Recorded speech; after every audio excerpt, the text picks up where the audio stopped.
행복한 교회 승리하는 성도 여러분, 남가주 은혜로 교회 오신 것을 환영합니다. 오늘은 92번째 함께하는 153 8월 4일 화요일 순서입니다. 쥐를 가지고 했던 실험, 글로 읽은 적이 있습니다. 과학자들이 쥐를 두 그룹으로 나누고 한쪽 쥐들은 그냥 목욕탕에 빠뜨려서 놔두고 다른 쥐들은 힘이 빠져서 죽을 때쯤에 익사할 때겠죠. 그때쯤에 다시 건져주고 했다 합니다. 실험 결과를 말씀드리면 그냥 목욕탕에 빠뜨린 쥐들은 힘이 없으면 그냥 물에 빠져 익사했는데 물에 빠져 죽을만 하면 건져주고 또 건져주고 했던 쥐들은 더 오래 헤엄을 쳐서 생존했다고 합니다. 쥐들을 가지고 그런 실험을 하나 할 수 있겠지만 그 결과가 보여주는 것은 쥐들도 희망이 있다면은 살 수 있다는 소망이 있다면은 더 오래 생존할 수 있다라는 것입니다. 인간도 마찬가지죠. 아우슈비츠 그 수용소에서 끝까지 생존했던 사람들은 살아서 이 지옥 같은 곳을 나갈 수 있다라는 소망을 품었던 사람이라고 합니다. 그런 의미에서 볼 때 여러분 소망이 있으십니까? 지금의 이 삶 주님께서 붙들어 주시고 하나님께서 함께 하신다는 소망이 있으십니까? 하나님께서 나를 천국의 길로 인도하실 것이다. 소망이 있으십니까? 이 소망 가운데 최후의 승리를 얻는 여러분들이 되시기를 바랍니다. 다 같이 우리 찬양하겠습니다. 오늘 본문의 말씀은 골로새서 1장 15절부터 20절까지입니다. 자, 오늘 골로새서 처음 들어가는데요. 골로새서 1장 15절부터 20절까지 읽고요. 또 내일은 오늘 이거 끝나고 내일은 이제 골로새서 2장 할 텐데 여러분들 미리미리 읽어오시면 훨씬 더 도움이 될 줄로 압니다. 자, 15절부터 20절까지 제가 읽을 테니까 여러분들 집에서 같이 따라 읽어주시기 바랍니다. 그는 보이지 아니하는 하나님의 형상이시요 모든 피조물보다 먼저 나신 이시니 만물이 그에게서 창조되되 하늘과 땅에서 보이는 것들과 보이지 않는 것들과 혹은 왕권들이나 주권들이나 통치자들이나 권세들이나 만물이 다 그로 말미암고 그를 위하여 창조되었고 또한 그가 만물보다 먼저 계시고 만물이 그 안에 함께 섰느니라. 그는 몸인 교회의 머리시라. 그가 근본이시요 죽은 자들 가운데서 먼저 나신 이시니 친히 만물의 으뜸이 되려 하심이요 아버지께서는 모든 충만으로 예수 안에 거하게 하시고 그의 십자가의 피로 화평을 이루사 만물 곧 땅에 있는 것들이나 하늘에 있는 것들이 그로 말미암아 자기와 화목하게 되기를 기뻐하심이라. 아멘. 자, 오늘 골로새서 말씀 여러분들과 같이 나눕니다. 이 골로새는 지금의 터키 남쪽의 한 부분이라고 전해지고 있습니다. 이 골로새 교회는 바울에 의해서 세워진 것이 아니고 바울의 제자이자 동역자인 에바브라에 의해서 세워졌고요. 그 골로새 교회 교인들 중에서는 우리가 아는 빌레몬이나 오네시모 등이 있다고 전해지고 있습니다. 바울이 로마의 감옥에 있을 때 옥중에서 골로새 교회 개척자인 에바브라의 방문을 받고 골로새 교회의 어려운 문제를 해결하기 위해서 기록한 것이 골로새서입니다. 당시 골로새 교회의 문제는 뭐였냐면 교회의 침투에서 교회의 평안을 위협하고 있는 위험스러운 이단이 많이 있었다고 합니다. 이런 이단들이 종류도 다양해서 어떤 이단은 예수 그리스도가 신이 아니라고 하고 어떤 이단은 인간의 철학을 강조하고 어떤 이단은 천사도 숭배해야 한다고 하고 또 유대교의 영향을 받은 이단은 율법을 지켜야 한다라고 하는 아주 가관이었던 것 같습니다. 그래서 이 사도 바울은 이 골로새서를 통해서 예수 그리스도가 누구인가 만유보다 우월한 신앙의 대상이 되고 오늘 우리 성도는 그 예수 그리스도와 연합한 삶을 살아야 한다라는 것 크게 두 가지 주제가 있습니다. 예수님이 과연 누구신가? 예수와 연합한 삶을 살아야 한다. 여러분 지금의 시대가 종교다원주의 사회라고 사람들이 이야기합니다. 지금 이런 시대를 사는 우리가 이 골로새 사람들이 처했던 상황과 또 비슷하죠.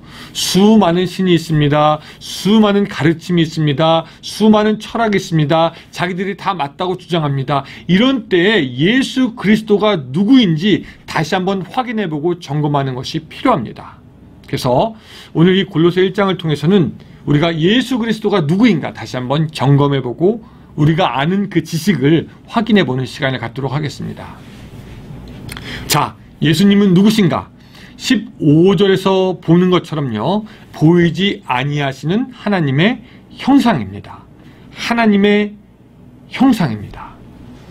우리가 예수님을 모를 때 예수님에 대해서 말을 하라고 하면은 뭐 그냥 성인이거나 뭐 훌륭한 선생이거나 뭐 위인이거나 그렇게 인간 중에 뛰어난 자, 인간 중에 신과 비슷한 경지에 있는 사람, 그냥 인간의 한계 지어서 생각하는 경우가 종종 있습니다. 이 재밌는 거는 교회 다니는 사람들 중에 가만 얘기를 들어보면은 예수님이 하나님의 아들이지만 그냥 조금 특별한 사람이 아닙니까? 라고 생각하는 경우가 많이 있습니다. 이 세상의 사람들은 여기서 두 부류로 쫙 갈리게 됩니다. 한쪽은 예수님을 인간으로 생각하는 사람, 다른 한쪽은 예수님을 하나님이라고 고백하는 사람들.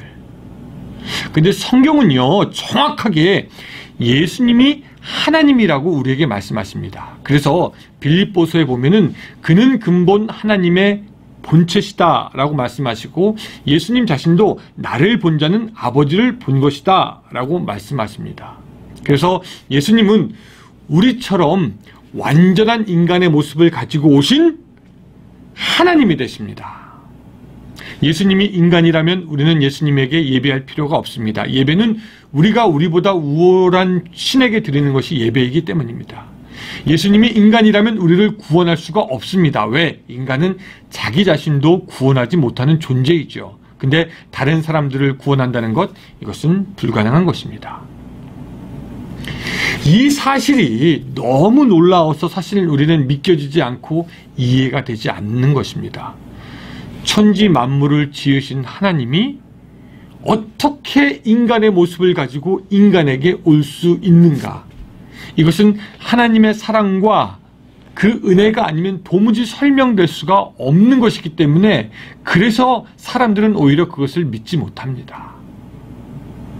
근데 오늘 본문 15절 보면은 분명하게 예수님은 하나님이라고 말씀하시면서 15절에는 모든 피조물보다 먼저 나신 자라고 우리에게 덧붙여 설명합니다. 여기서 먼저 났다는 것은 같은 피조물인데 제일 먼저 하나님에 의해서 만들어진 존재가 아니라 그런 뜻이 아니에요. 피조물보다 앞서 있던, 피조물보다는 다른 존재임을 우리에게 말하는 것입니다. 즉 창조주거나 피조물이거나 둘 중에 하나인데, 예수님은 피조물보다 먼저 있었던 존재, 즉 하나님임을 우리에게 말씀하고 있는 것입니다. 하나님이신 우리의 예수님께서 오늘 당신을 위해서 이 땅에 오셨고, 하나님인 예수님께서 고난받으시고, 하나님이신 예수님께서 오늘 여러분을 위해서 죽으시고 부활하셨습니다. 이것이 그저 우리는 도무지 이해가 안 되고 믿기지 않는, 정말 엄청나고 말로 형용 못할 감사와 은혜의 제목이 되는 것을 깨달으시기 바랍니다. 두 번째, 예수님은 만물을 다스리시는 분이십니다. 오늘 본문에도 나와 있죠. 만물을 다스리신다. 만물이 그로 말미암고 만물은 그를 위해한다. 예수님은 만물을 창조했을 뿐 아니라 보이는 것들, 보이지 않는 것들, 모든 왕권이나 주권이나 권세들이 예수님께로 말미암는 것이고 그를 위해서 만들어진 것입니다. 이 세상의 모든 것들이 그로 말미암아 된 것이 없고, 그렇기 때문에 이 세상의 모든 것은 예수님을 경배하여야 하는 것입니다. 이 모든 것의 주인은 예수님이십니다. 우리는 민주주의 사회에 살고 있습니다. 이 민주주의 사회에서 권력은 국민에게서 나온다고 믿습니다. 근데 이러한 생각들은 모든 힘이 인간에서 비롯되는 것 아닌가라고 하는 그런 철학을 발전시키지만, 그래서 인본주의를 발전시키지만 우리는 알아야 합니다. 우리가 보는 모든 권력도 하나님의 주권과 계획 아래서 만들어지는 것입니다. 그렇기 때문에 우리 믿는 사람들은 예수님께서 허락하신 국가 권력을 존중해야 합니다. 왜? 하나님이 뜻해서 예수님의 손 아래서 만들어졌기 때문에. 그러나 또한 아울러서 이 국가의 권력이 성경적인지 판단할 수 있는 능력이 있어야 합니다. 우리가 믿는 것은 무엇입니까? 이 모든 권세가 예수님께로 말미암은 것이다. 그래서 자기의 욕심이나 야망에 의해서 나라를 다스리고 백성을 핍박하고 유린하는 그런 행동들은 분명히 예수 그리스도께 심판을 받을 것이다 라는 것 우리가 알고 있습니다. 또 세 번째, 예수님은 어떤 분이십니까? 본문에 의하면은 화평의 사역을 하시는 분이십니다. 에덴 동산의 범죄 이후에 땅은 저주를 받게 되고 인간은 죽게 됩니다. 이런 상황을 사도 바울은 로마서에서 이렇게 얘기합니다. 피조물이 다 이제까지 함께 탄식하며 함께 고통을 겪고 있는 것을 우리가 아느니라. 인간의 범죄로 문을 닫게 된 에덴 동산과 온전하고 완전하게 회복하게 될 영원한 에덴 동산, 즉 천국 사이에서 예수님은 이 십자가로 그 죽음으로 모든 인류와 더불어 모든 만물을 구하시고 하나님과 이 만물이 다시 화목하게 하시며 영원한 하나님의 나라를 만들어 가십니다. 그래서 예수님은 계시록에서 내가 만물을 새롭게 하노라 라고 말씀하시는 것입니다. 죄로 인해서 모든 것이 불안하고 하나님으로부터 떨어진 이 세상을 다시 하나님의 손으로 가게 하시며 영원한 평화로 인도하시는 그 사역이 바로 예수님의 사역이 되는 것입니다. 자, 말씀 정리합니다. 어떤 분이 했던 말이 기억납니다. 아는 만큼 보인다. 여러분들은 예수님에 대해서 얼마만큼 보고 계십니까? 예수님이 얼마나 크게 보이십니까? 예수님이 얼마나 경이로운 분으로 보이십니까? 아는 만큼 보입니다. 그래서 호세아가 그렇게 외쳤는지도 모르겠습니다. 여호와를 힘써 알자. 알면 알수록 크게 보이는 분이 바로 우리의 예수 그리스도가 되는 것입니다. 예수님을 힘써 알기를 원합니다. 원하는 만큼 보이고 보이는 만큼 간구할 수 있고 간구하는 만큼 응답이 있을 줄로 믿습니다.